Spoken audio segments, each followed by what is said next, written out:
নমস্কার, অন্য রাজনীতির গল্পের এই অনুষ্ঠানে আপনাদের সকলকে স্বাগত।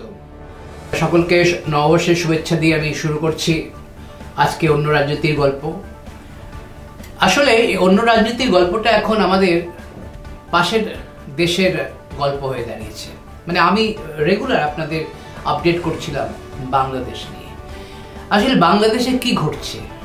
অভ্যুত্থান হয়ে গেল, ওরা বলছে অভ্যুত্থান, ওরা ফ্যাসিবাদী হাসিনাকে দেশ থেকে তাড়িয়ে দিল, এসব নানা রকম গল্প তো বাংলাদেশ থেকে শোনা যাচ্ছে। কিন্তু আসলে বাংলাদেশে কি ঘটছে সেই গল্পই, সেই রাজনীতি, সেই গল্প আমি আপনাদের আজকে শোনাতে বসেছি এবং সেটা শোনাবো। যেটা হচ্ছে সেখানে সেটা হচ্ছে যে কিছু নাবালক অপরিণত মস্তিষ্কের কিছু ছাত্র, তারা একটা সরকার চালাচ্ছে, সেখানে একটা দেশ চালাচ্ছে কিছু অপরিণত ছাত্ররা। তারা কারা?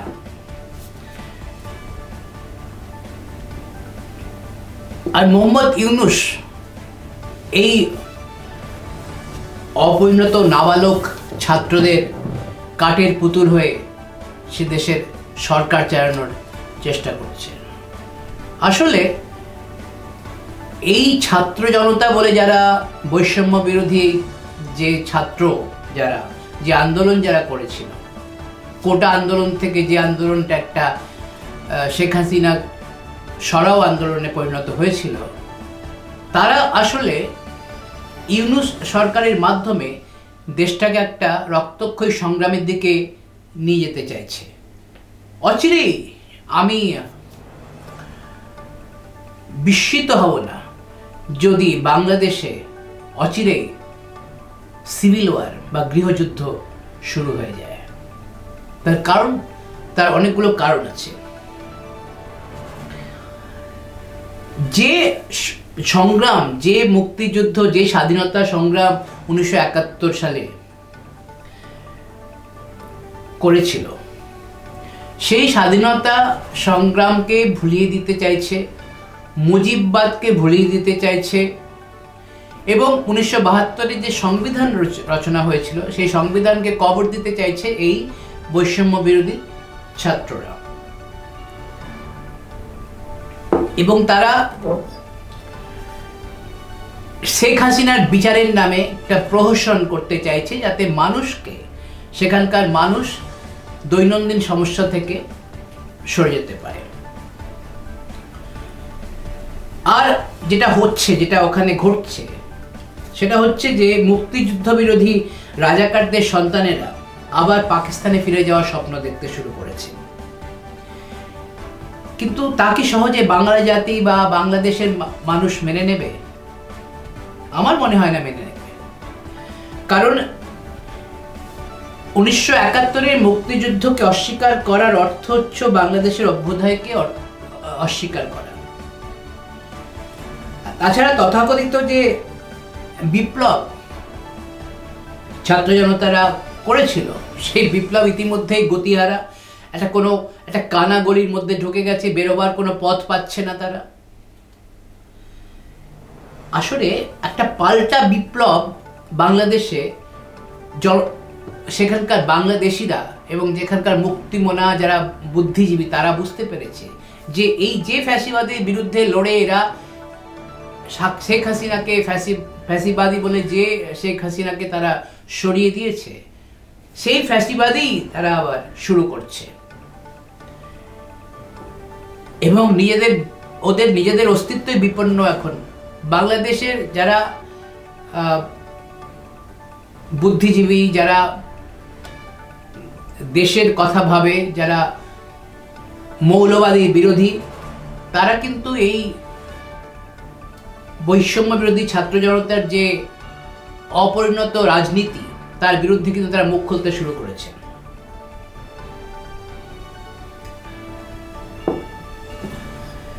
আসলে এরা কি বলেছিল? এরা বলেছিল যে হাসিনা সরকার প্রকৃত অর্থে ইসলাম বিরোধী, হিন্দু সংখ্যাগরিষ্ঠ ভারতপন্থী, এবং এরা যে ইসলামের বিরোধিতা করার জন্য বা ইসলামের একটা স্লোগান দিয়ে ইসলামকে এখানে প্রতিষ্ঠিত করতে হবে, সেই স্লোগান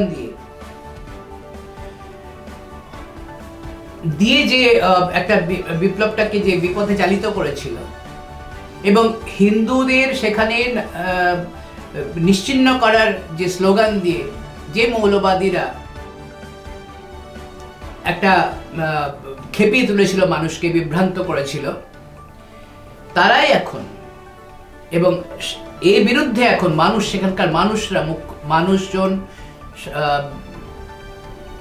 কেবল ধর্মান্ধ মৌলবাদীরা ছাড়া সাধারণ মানুষজন কিন্তু মুখ খুলতে শুরু করেছে। তারা বুঝতে পারছে যে স্লোগানে পেট ভরে না, তার জন্য পেট ভরতে হয় খাবার দিয়ে। সেখানে বাংলাদেশের নাগরিকরা সেখানে কি অবস্থায় রয়েছে, কি পরিস্থিতিতে তারা রয়েছে, সেখানে অবিলম্বে গৃহযুদ্ধের একটা আকার ধারণ শুরু হতে একটা স্ফুলিঙ্গ দরকার, যেটা শুরু হওয়ার মুখেই রয়েছে। কারণ এই যে ছাত্র জনতা, তারা 15 দিনের ইউনূস সরকারকে একটা আলটিমেটাম দেওয়া হয়েছে। ওদের একটা গোষ্ঠী, দুটো গোষ্ঠী এখন ওখানে, এই ছাত্র জনতার মধ্যে যারা বৈষম্য বিরোধী, তাদের মধ্যে আবার গোষ্ঠী শুরু হয়েছে। একটা গোষ্ঠী এই সংবিধানকে কবর দেওয়ার, পুঁজিবাদ এবং সংবিধানকে কবর দেওয়ার ঘোষণা করার জন্য ইউনূস সরকারকে 15 দিনের তারা আলটিমেটাম দিয়েছে, না হয় তারা রাস্তায় নামবে। কারণ বুঝতে পারা যাচ্ছে যে সেখানে এই বৈষম্য বিরোধী ছাত্র জনতার মধ্যে কিভাবে ফাটল তৈরি হয়েছে, কিভাবে গোষ্ঠীদ্বন্দ্ব বেড়েছে। এরা বাংলাদেশের স্বাধীনতাকে মুছে দিতে চাইছে, বাংলাদেশের যে সার্বভৌমত্ব সেটাকেই তারা পাকিস্তানের কাছে বিকিয়ে দিতে চাইছে।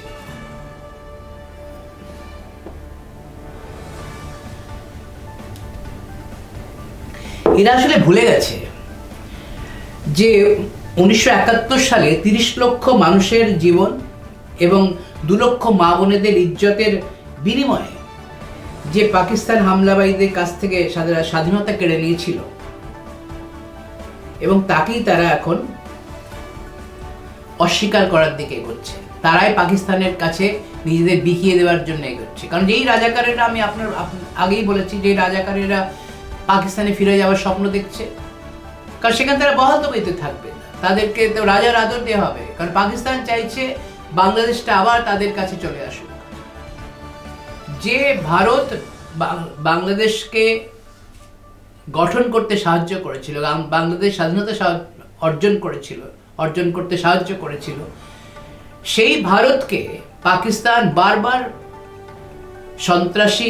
সন্ত্রাসবাদকে পাচার করে ভারতকে বারবার অশান্ত করে তুলেছিল, এবং সেই চেষ্টা বারবার করে এসছে, কিন্তু তারা বিফল হয়েছে, প্রত্যেকবারই বিফল হয়েছে।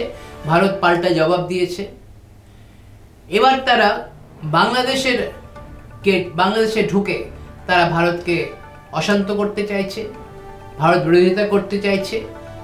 বাংলাদেশের মানুষজনকে ওই মৌলবাদীদের দ্বারা, পাকিস্তান স্পন্সার্ড মৌলবাদী যারা আছে ওখানে, তাদেরকে দিয়ে ভারত বিরোধিতার জিগির তুলিয়েছে। যে বিএনপি ভারত বিরোধী, হাসিনা বিরোধী, তারাও কিন্তু এই নাবালক ছাত্র জনতা, বৈষম্য বিরোধী ছাত্র জনতার বিরুদ্ধাচরণ করতে শুরু করেছে। তারা সংবিধানকে কবর দেওয়ার বিরুদ্ধে। তার মানে মানুষজন এখন বুঝতে শুরু করেছে যে বাংলাদেশটাকে একটা পাকিস্তান কলোনি তৈরি করা। আমি বারবার এই কথাটা আপনাদের বলি যে বাংলাদেশকে পাকিস্তান কলোনি করে দেওয়ার যে ষড়যন্ত্র, সেটা এই ইউনূসের মাধ্যমে কিন্তু সেখানে চলছে। এবং এটা বাংলাদেশের বুদ্ধিজীবীরা, বাংলাদেশের যারা শাসনতন্ত্রে আছে এবং সেখানকার সামরিক বাহিনীও কিন্তু এই ব্যাপারে অসন্তুষ্ট।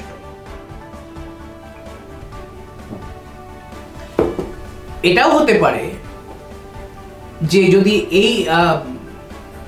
এই চলতে থাকে এবং বাংলাদেশ একটা রক্তক্ষয়ী সংগ্রামের দিকে আবার এগোয়, তাহলে কিন্তু সামরিক বাহিনী সেখানে হস্তক্ষেপ করবে। আরেকটা কু হতে কিন্তু সময় লাগবে না বাংলাদেশে। বাংলাদেশ বারবার এর এক্সাম্পল আছে, এবং এবারেও এই অশান্ত বাংলাদেশকে যদি শান্ত করতে হয় তাহলে বাংলাদেশ সামরিক বাহিনীকে হস্তক্ষেপ করতে হবে। এটা সামরিক বাহিনীও জানে এবং বাংলাদেশের মানুষজনও জানে। তার মুক্তমনা যারা বুদ্ধিজীবীরা যারা মুখ খুলতে শুরু করেছেন তারা এই বিরোধিতা করতে শুরু করেছেন। এবং এই যে ওখানে হিন্দু নিধন যজ্ঞ যে চলছে এবং যে কথা বারবার বলা হচ্ছে যে হিন্দুদের ওখানে অতিরঞ্জিত করা বলা হচ্ছে, আসলে অতিরঞ্জিত কিছুই না। বাংলাদেশে হিন্দুদের নির্যাতন চলছে, তাদের ঘর বাড়ি লুট হচ্ছে, তাদেরকে ওখান থেকে ভিটে ছাড়া করার এক চক্রান্ত চলছে, তাদের নিশ্চিহ্ন করার চক্রান্ত চলছে। তার উদাহরণ চিন্ময় কৃষ্ণ দাসের গ্রেপ্তারি এবং তাকে জেলে রেখে দেওয়া। এই যে এর বিরুদ্ধেও চিন্ময় কৃষ্ণ ইস্কনের সন্ন্যাসী চিন্ময় কৃষ্ণ দাসের গ্রেপ্তারি বিরুদ্ধেও সেখানকার মানুষজন এখন মুখ খুলতে শুরু করেছে, যা 5 আগস্টের পরে প্রায় কেউই মুখ খুলত না। তারা সবাই উৎসাহে উদ্বেলিত ছিল, তারা টকবক করে ফুটছিল যে আমরা আবার স্বাধীনতা পেয়েছি। কিন্তু সেই স্বাধীনতা যে কতটা ফাঁকা, কতটা কেবল একটা স্লোগান মাত্র রয়ে গেল, সেই দ্বিতীয় স্বাধীনতা বা এই অভ্যুত্থান, এগুলোর কোনো অর্থ সেখানে নেই বা ছিল না। এখন সেই অর্থহীন হয়ে গেছে। এবং সেখানকার মানুষজন বলতে শুরু করেছে যে যারা 71-এর মুক্তিযুদ্ধকে অস্বীকার করতে চান তারা মূর্খ, তারা বিকৃত মস্তিষ্ক। এবং যে আমি বললাম যে বিএনপি যে একদম হাসিনা বিরোধী, ভারত বিরোধী বলা যায়, তারাও কিন্তু এটাকে এই বৈষম্য বিরোধী ছাত্র আন্দোলনের যে সংবিধানকে বাতিল করে দেওয়া, মুজিববাদকে বাতিল করে দেওয়া, এবং তারা যে দাবি করেছে যে আওয়ামী লীগকে নিষিদ্ধ করার দাবি তুলেছে, এগুলোকে তারা বিএনপিও কঠোর সমালোচনা করেছে। বিএনপি বলছে এগুলো অপরিণামদর্শী এবং দেশ বিরোধী বলেও তারা আখ্যা দিচ্ছে। সেখানকার যে কমিউনিস্ট নেতৃত্বাধীন যে জোট আছে, গণতান্ত্রিক জোট, তারা হাসিনা বিরোধী বলে পরিচিত, তারাও সমালোচনা করছে ছাত্র জনতার এই বিকৃত মস্তিষ্কের এই নাবালক অপরিণত রাজনীতির খেলায় যারা নেমেছে এই ছাত্রদের বিরুদ্ধে। আমি আপনাদের বলেছি সেনাবাহিনী অসন্তুষ্ট, সে কথা আমি আপনাদের বলেছি।